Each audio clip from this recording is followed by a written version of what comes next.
Estamos no Setembro Amarelo, mês de prevenção do suicídio. Segundo dados do Ministério da Saúde, 3.000 pessoas cometem suicídio por ano no mundo. Isso significa uma pessoa se mata a cada 40 segundos. É um número absurdo, né? E para falar mais sobre isso, estamos recebendo aqui no estúdio ao vivo o médico e psicólogo Roberto Debski. Bom dia, doutor, tudo bem? Bom dia, Vanessa. Grato por poder vir aqui divulgar esse assunto que é tão importante. Sem dúvida. Eu que agradeço a sua presença, realmente é muito importante. Inclusive, a gente começa aí dando uma olhada numa arte que a gente preparou, porque os números são realmente impressionantes. Olha só, Santos lidera o ranking das cidades brasileiras em que mais se comete o suicídio. Foram 28 em 2017, que equivale a um suicídio a cada 15 dias e 58 tentativas.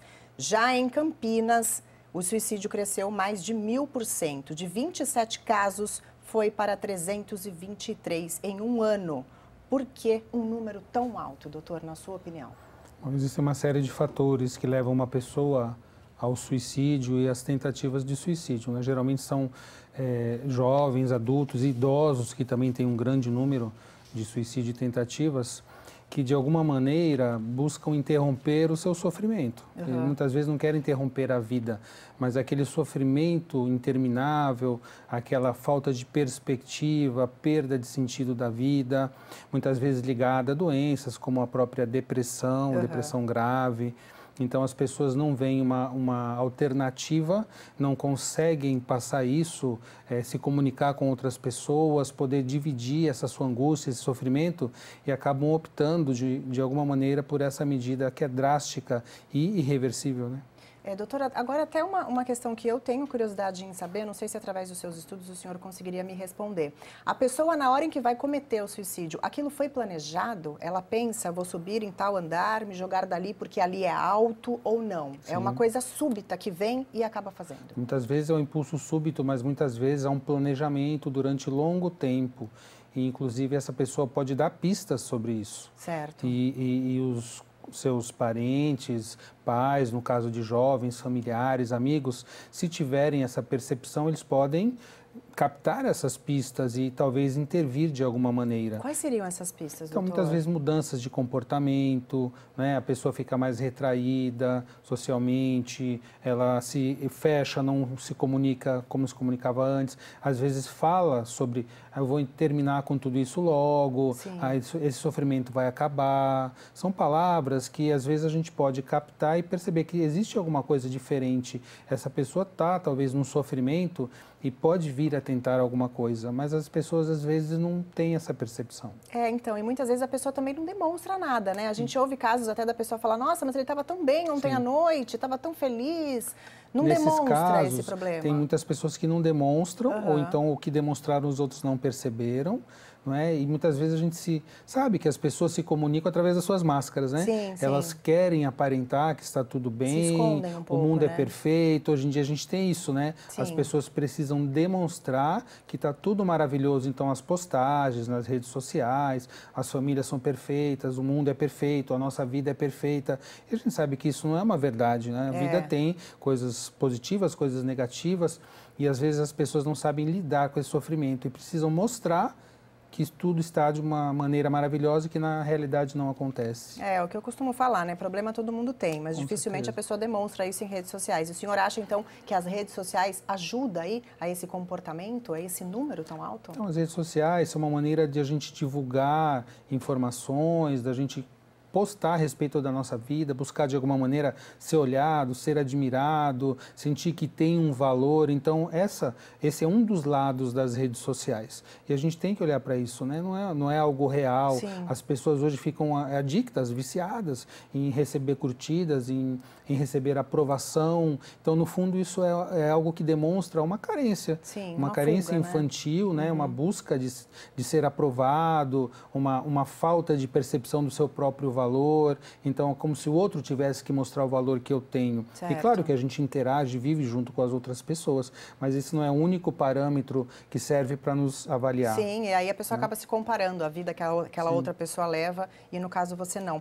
E o que a gente poderia atribuir a esse número tão alto em Santos, doutor? Porque é a cidade que lidera aí o ranking de suicídios em todo o país. Então, pode ser vários fatores. A gente sabe que a vida, às vezes, na região está difícil, a falta de perspectiva. A gente vê muitos jovens que não se encontram aqui uma colocação profissional, tem que sair daqui. Então, a região passa por problemas, como todo o país, Sim. e até o mundo também. Isso pode refletir, inclusive, o aumento da visibilidade dos casos, das notificações que também servem para aumentar essa estatística. Talvez antigamente não fosse tão notificado ou não fosse tão visto dessa maneira. E a gente tem que lembrar que, além do suicídio e das tentativas que são vistas, muitas mortes, por exemplo, mortes trágicas, acidentes de carro, de automóvel, né?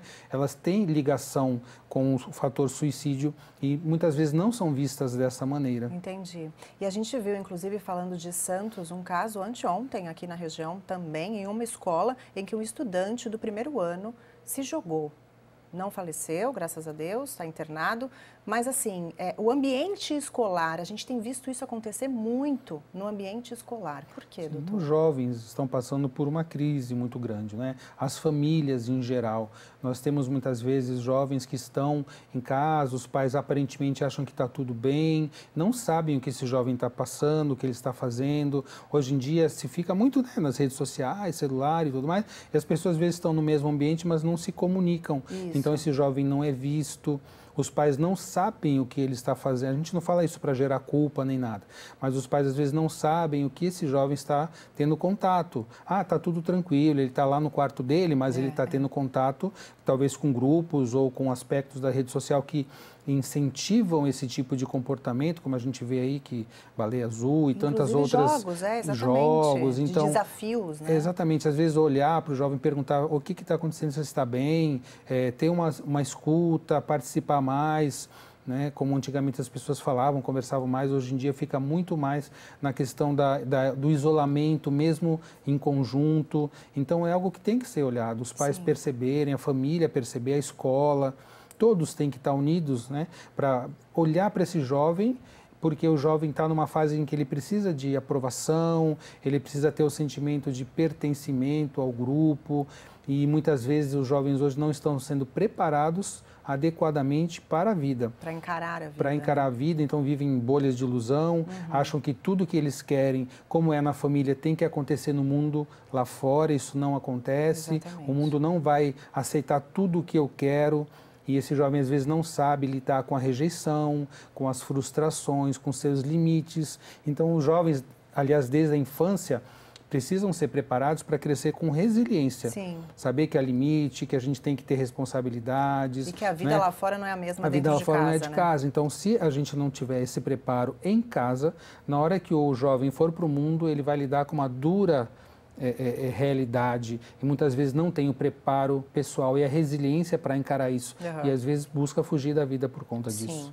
A gente vê aí uma outra arte também que mais de 50% das pessoas que se suicidaram sofriam de depressão. E a depressão tem idade, doutor? Depressão não tem idade. Não, né? A gente vê que a depressão pode ocorrer em qualquer faixa etária e a depressão tem muito a parte física, fisiológica e química, mas também tem a parte que se conecta, que é a parte psicológica, o sentido da vida. Quando uma pessoa tem depressão, ela está muito focada no passado. Por quê? Porque lhe falta perspectiva de futuro. Você não vê uma pessoa depressiva ter projetos, planos e ter ideias de fazer alguma coisa no futuro.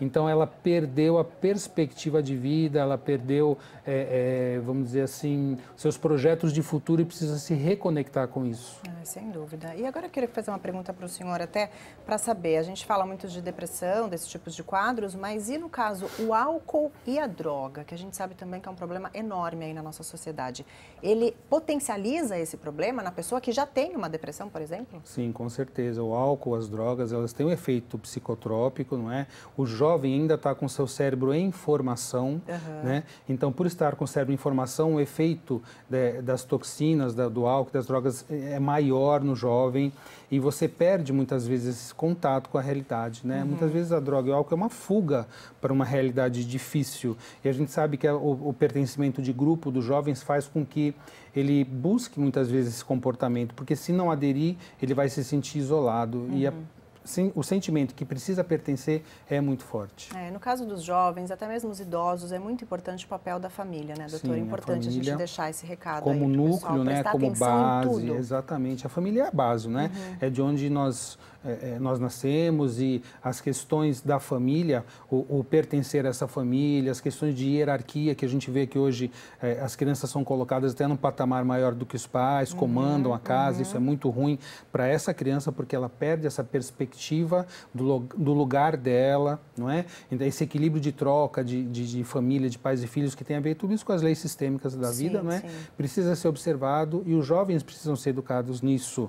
E a função dos pais, dos avós, dos cuidadores, levar esse jovem a crescer de uma maneira saudável para que ele possa encarar a vida, né? Encarar a vida de uma maneira equilibrada, de uma maneira saudável, enfrentando os desafios, né, doutor, com o princípio da realidade.